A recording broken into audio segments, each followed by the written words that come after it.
अच्छा बच्चों, आज का दूसरा टॉपिक कृत्रिम कायिक प्रवर्धन स्टार्ट करते हैं। कल का जो वीडियो आपने देखा होगा उसमें फर्स्ट चैप्टर का मैंने कुछ टॉपिक स्टार्ट किए थे, इसमें अलैंगिक जनन और कायिक प्रवर्धन के बारे में बताया था। कायिक प्रवर्धन के उसमें दो प्रकार कायिक प्रवर्धन के हमने डिस्कस किए थे, प्राकृतिक कायिक जनन और कृत्रिम कायिक जनन या कायिक प्रवर्धन। तो कल तक हमने प्राकृतिक कायिक प्रवर्धन के बारे में पढ़ लिया था। नेक्स्ट जो पार्ट है इसका कृत्रिम कायिक प्रवर्धन, आज इसके बारे में विस्तार से चर्चा करेंगे। इससे पहले आपको बता देना चाहता हूं कि मेरा YouTube चैनल बायो क्लासेस के नाम से है, bio classes by L P Sharma. इसे आप अच्छी तरह से लाइक करते रहे, सब्सक्राइब करते रहे। इस चैप्टर के जो भी नोट्स हैं वो भी आपको मैं PDF बना करके व्हाट्सएप के द्वारा आप तक पहुंचा दूंगा, जिसे आप प्रिंट निकलवा करके आसानी से उसका अध्ययन कर लेंगे। तो स्टार्ट करते हैं आज का टॉपिक, कृत्रिम कायिक प्रवर्धन। इस प्रकार के प्रवर्धन में मानव द्वारा उपयोग में लाई गई तकनीकों द्वारा कायिक प्रवर्धन किया जाता है। मानव द्वारा उपयोग में लाई गई तकनीकी द्वारा जो प्रवर्धन होगा तो इसको क्या बोलेंगे, कृत्रिम कायिक प्रवर्धन। इसकी कई विधियां होती हैं। सबसे पहली विधि के बारे में चर्चा करेंगे। पहली कहलाती है कर्तन, इसको बोलते हैं कटिंग। इसमें होता क्या है, पौधे के किसी भाग को लगभग 25 से 30 सेंटीमीटर लंबे टुकड़े काट लिए जाते हैं और इन टुकड़ों को जमीन में रोपित कर दिया जाता है। समय समय पर इनको सिंचाई करते रहते हैं और कुछ दिनों बाद ये जो टुकड़े हैं इनसे जो भूमिगत भाग है उससे अपस्ताएं जड़ निकल आती है और जो ऊपरी पार्ट होता है उससे प्ररोह विकसित हो जाता है और एक नया पौधा इनसे विकसित हो जाता है। यह प्रक्रिया कर्तन कहलाती है। कर्तन में जब हम स्तंभ वाले पार्ट का उपयोग करेंगे तो इसको बोलेंगे स्तंभ कर्तन, और जब हम मूल वाले भाग का उपयोग करेंगे तो ये कहलाएगा मूल कर्तन।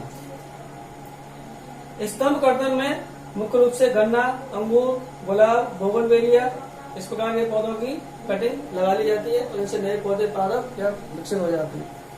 इसी प्रकार से कुछ पादपों में क्या होता है, कटिंग को लगाने से पहले उसमें हार्मोन्स में उसको डुबाया जाता है। जो कटिंग वाला पार्ट है उसे हार्मोन में डुबाते हैं और उसके बाद में उसको भूमि में रोपित किया जाता है, जैसे बिगोनिया है। साथ ही एक चीज और मैं बताना चाहूँ, कर्तन लगाते समय एक चीज हमें ध्यान रखनी चाहिए, जो हमने टुकड़ा लिया है, कटिंग ली है 25 या 30 सेंटीमीटर लंबी, उस पार्ट में 3 या 4 पर्व संधि का होना आवश्यक है, क्योंकि पर्व संधि से ही अवस्थाएं जड़ें और प्ररोह विकसित होता है। 3 या 4 पर्व संधियां उसमें होनी चाहिए और 3 या 4 पर्व संधि वाले हिस्से में उसके 2-3 पार्ट को हम अंदर जमीन में धंसा देते हैं और कुछ पार्ट को उसको ऊपर रहने देते हैं और सिंचाई करते रहेंगे, उससे पर्व संधियों से जड़ें और प्ररोह विकसित हो जाते हैं। इसी प्रकार से जड़ों का भी उपयोग हम कर्तन में करते हैं, जैसे शीशम है, सिरस है, इस प्रकार के पौधे की जो कटिंग होती है उसे हम नए पौधा विकसित कर लेते हैं। दूसरा आता है दाब लगाना। कृत्रिम कायिक प्रवर्धन की दूसरी विधि है दाब लगाना। इसको विस्तारण बोलते हैं, अंग्रेजी में बोलते हैं इसको लेयरिंग। इस प्रक्रिया के अंतर्गत क्या होता है, यहाँ पर हमने देखा कटिंग में कि पौधे के किसी पार्ट को हमने, चाहे वो रूट का है चाहे स्टेम का है, उसको हमने पादप से अलग कर लिया था। 25 या 30 सेंटीमीटर हमने उसका पार्ट अलग करके उसको भूमि में रोपित किया था। यहाँ पर पौधे के पार्ट को हम अलग नहीं करते। पौधे के पार्ट को अलग ना करके पौधे को पर ही हम क्या करते हैं, किसी शाखा पर उसमें जड़ों को प्रवर्धित होने के लिए प्रेरित करते हैं और जब उसमें जड़ें प्रवर्धित हो जाती हैं तब उस पार्ट को अलग करके नए पौधे के रूप में काम में ले लेते हैं। दाब लगाने वाली जो विधि है इसको 2 प्रकार से काम में लेते हैं। पहली तो कहलाती है टीला दाब विधि, माउंट लेयरिंग, और दूसरी कहलाती है वायु दाब विधि या गुट्टी विधि, उसको हम एयर लेयरिंग कहते हैं। टीला दाब विधि ये ऐसे पौधों का काम में ली जाती है जो पौधे दुर्बल तने वाले होते हैं, जिनकी शाखा को आसानी से मोड़ सकते हैं, और ये पौधे भूमि से थोड़ा सा ज्यादा ऊंचाई वाले नहीं होते, जैसे मोगरा है, चमेली है। इन पौधों में क्या करते हैं, भूमि से ऊपर जिनकी दुर्बल शाखा होती है, उन दुर्बल शाखाओं को मोड़ते हुए कुछ परसंधियों को भूमि के अंदर दबा देते हैं और शेष पार्ट को ऊपर निकला रहने देते हैं। ऐसे हम दूसरी शाखा को यहाँ पर अंदर मोड़ दिया और इसकी एक या दो परसंधि को हमने अंदर छोड़ दिया और शेष पार्ट यहाँ पर ये ऊपर निकला हुआ है। भूमि के अंदर जो पार्ट हमने दबाया इसके ऊपर मिट्टी की लेयर चढ़ा देते हैं, इसको बोलते हैं टीला। मिट्टी का टीला बन गया, इसलिए इसका नाम टीला दाबी दिया। कुछ दिनों तक इसकी हम सिंचाई करते रहेंगे। सिंचाई करने के बाद 7 या 8 दिन बाद हम देखते हैं कि ये जो अंदर वाला पार्ट है, अंदर वाली जो पर्व संधियां हैं, इनसे अपस्थानिक जड़ें परिवर्तित हो जाती हैं। इधर भी हो जाएंगी, इधर भी हो जाएंगी। जब से जड़ें परिवर्तित हो जाती हैं तब इस पार्ट को हम काट के अन्य स्थान पर कहीं भी ले जा करके लगा सकते हैं। इस विधि के अंतर्गत पौधे के हमने जितनी शाखाएं होंगी उतनी शाखाओं को हम लगा देंगे, भूमि के अंदर गाड़ देंगे और उतनी शाखाओं से नए पौधे तैयार हो जाएंगे। कोई पौधा जमीन में लगा हुआ है, आप उसे गमले में तैयार करना चाहते हैं तो शाखा को बगल में गमला रख दो, गमले के अंदर दबा के छोड़ दीजिए। जब उसमें से जड़ें निकल आए तो शाखा को काट कर गमले को उठा करके आप कहीं भी अपने स्थान पर रख सकते हैं। तो इस प्रकार गमले में पौधे तैयार हो जाएंगे। सेकंड विधि आती है वायुदाब विधि या गोटी विधि। यह विधि उन पादपों पर काम में ली जाती है जिनके तने कोमल नहीं होते, जैसे मोगरा चमेली के कोमल होते हैं, इनके तने कोमल नहीं होते। साथ ही साथ इनकी जो शाखाएं होती है पौधे की भूमि से थोड़ा ऊपर रहती है, उनको आसानी से भूमि के अंदर दबा नहीं सकते। तो ऐसी स्थिति में हम वायुदाब या गुट्टी विधि का उपयोग करते हैं। जैसे अमरूद है, नारंगी है, लीची है, ऐसे पौधों पर यह विधि अप्लाई की जाती है। इसमें क्या होता है, जैसे ये शाखा है, इस शाखा पर क्या करेंगे, ऊपर वाली जो छाल होती है, इसकी ऊपर वाली जो पार्ट है, एपिडर्मल पार्ट जो होता है, उसको छील करके अलग एक वलय बना लेते हैं, रिंग बना लेते हैं। और रिंग बनाने के बाद उसके ऊपर क्या करते हैं, हम मॉस या कॉटन रुई गीली करके उसके ऊपर लपेट देंगे और लपेटने के बाद उसके ऊपर एक टाट लपेट दिया जाता है और टाट को सुतली से बांध देते हैं। और सुतली का जो दूसरा सिरा होता है उसको क्या करते हैं, एक ऊपर वाली शाखा होती है, शाखा पर एक मटकी लटका देते हैं और मटकी पर सुतली को नीचे छेद करके उसको सुतली को मटकी में घुसा देते हैं और मटकी के अंदर जल भर देते हैं। जल क्या करेगा, सुतली द्वारा नीचे आएगा और इस टाट को गीला रखेगा, टाट इस अंदर मॉस को या कॉटन को गीला रखेगा। कुछ दिनों बाद क्या होगा, इस कटे हुए पार्ट से अपस्थानिक जड़ें बाहर निकल आएंगी। जब इसे जड़ें निकल आएंगी तो इस शाखा को काट करके जहां भी इस पौधे को हमें लगाना होता है वहां पर लगा कर नया पौधा तैयार कर लेते हैं। ज्यादा अगर इसमें जल्दी हमें अपस्थानिक जड़ें विकसित करनी है तो हम क्या करेंगे, शाखा पर वी के आकार का इस तरह का चीरा लगा देते हैं, जिससे जड़ें जल्दी परिवर्तित हो जाती है।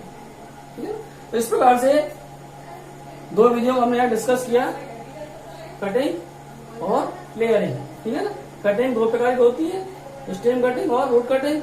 इसी प्रकार से लेयरिंग में 2 मेथड हमने पढ़े, माउंट लेयरिंग और एयर लेयरिंग। दोनों के एग्जाम्पल आपको यहाँ इसका स्क्रीनशॉट ले लो, चाहे फटाफट इसको उतार दो, ये अगली विधि डिस्कस करते हैं।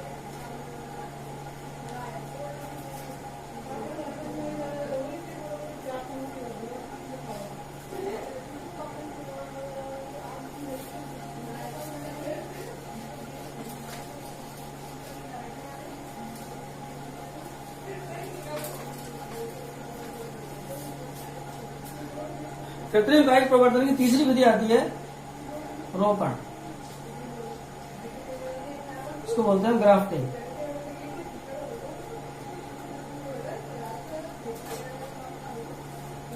इस विधि में क्या होता है, पादपों के 2 पार्टों को आपस में मिक्स कर दिया जाता है और उनको मिलाकर के एक नया पादप विकसित कर लिया जाता है।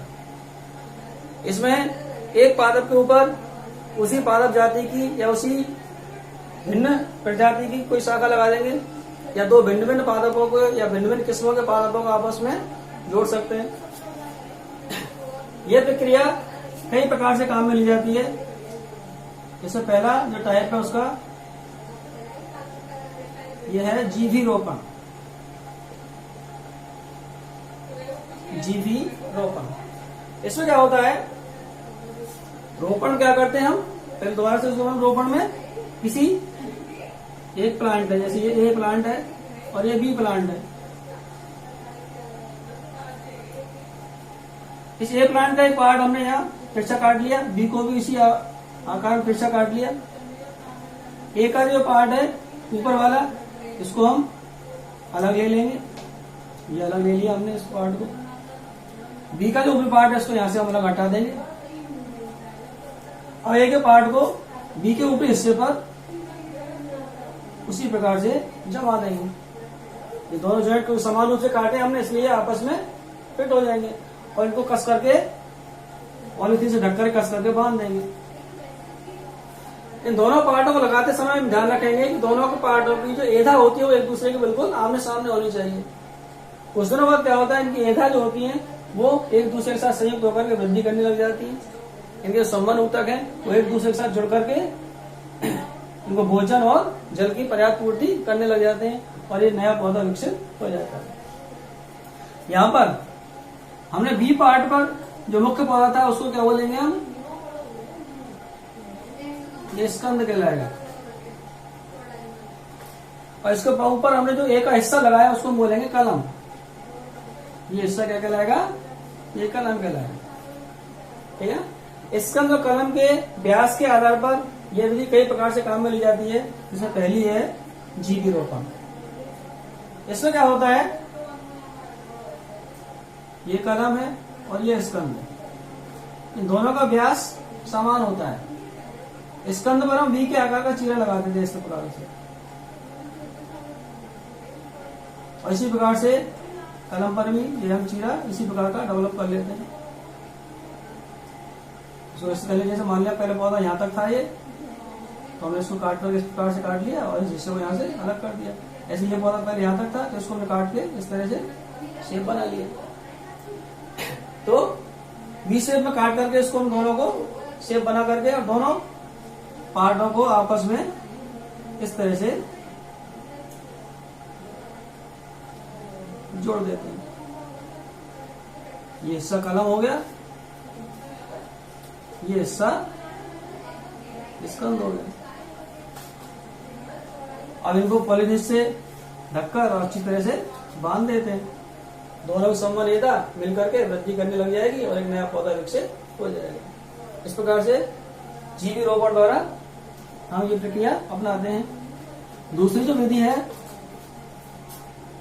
उसको बोलते हैं फच्चर रोपण। फच्चर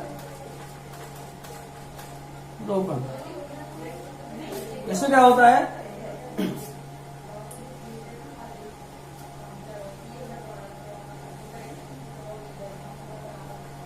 ये दो कलम है और ये स्कंद है। स्कंद पर वी शेप में चीरा लगाएंगे और इस कलम में क्या करेंगे हम, वैज आकार का चीरा लगा देते हैं इस तरह से। ठीक है। और दोनों को फिर आपस में मिला करके बांध देते हैं। ये कलम हो गया, ये स्कंद हो गया। ठीक है। दोनों को मिला करके बांध देंगे और बांधने के बाद कुछ समय बाद क्या होगा, ये दोनों आपस में मिलकर के वृद्धि करना प्रारंभ कर देते हैं। ये प्रक्रिया क्या कहलाएगी, फच्चर रोपण कहलाती है। ठीक है। बता लो फटाफट, स्क्रीनशॉट ले लो इनका। ठीक है। तीसरी विधि इसी में है,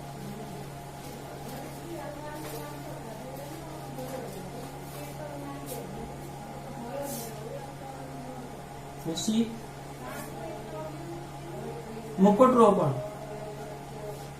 इसका दूसरा नाम होता है किरीट रोपण।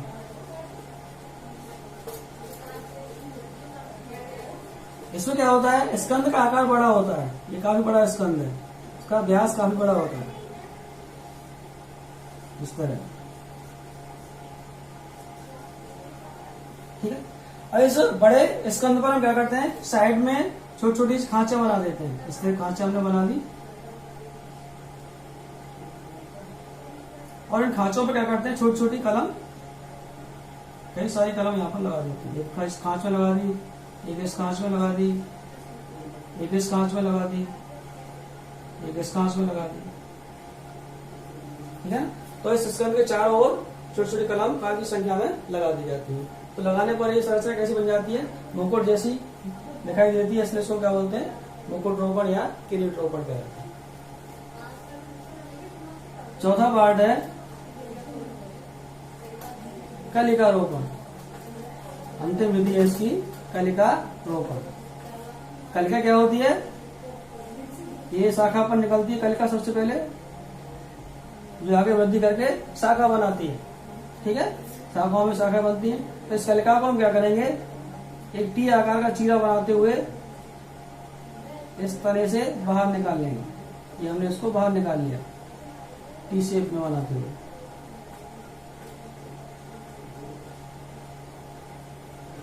अब जिस कलिका को हमें जिस पौधे पर लगाना है, मान लो हमें इस पौधे पर लगाना है, तो इस पौधे पर भी क्या करेंगे, हम टी आकार का, इसी के आकार का एक चीरा लगा करके पहले से तैयार कर लेंगे और इस कलिका को यहाँ पर प्रोपित कर देंगे और इसको अच्छी तरह से हम बांध देंगे। कुछ दिनों बाद क्या होगा, ये कलिका की जो कोशिका होती है इस मुख्य पादप की कोशिका के साथ मिलकर के मिक्स होकर वृद्धि करना प्रारंभ कर देती हैं और इस कलिका से नया पौधा विकसित हो जाता है। इस प्रकार से 4 विधियों द्वारा कृत्रिम कायिक प्रवर्धन पादपों में संपन्न होता है। तो ये आपका टॉपिक पूरा कंप्लीट कायिक प्रवर्धन का। ठीक, इससे संबंधित नोट्स आपको जैसा मैंने बताया कि आपको मैं पीडीएफ बनाकर इसके व्हाट्सएप पर आपको अवेलेबल करा दूंगा, जिनको आप प्रिंट करवा के फिर उसमें कॉपी में उतार लेंगे।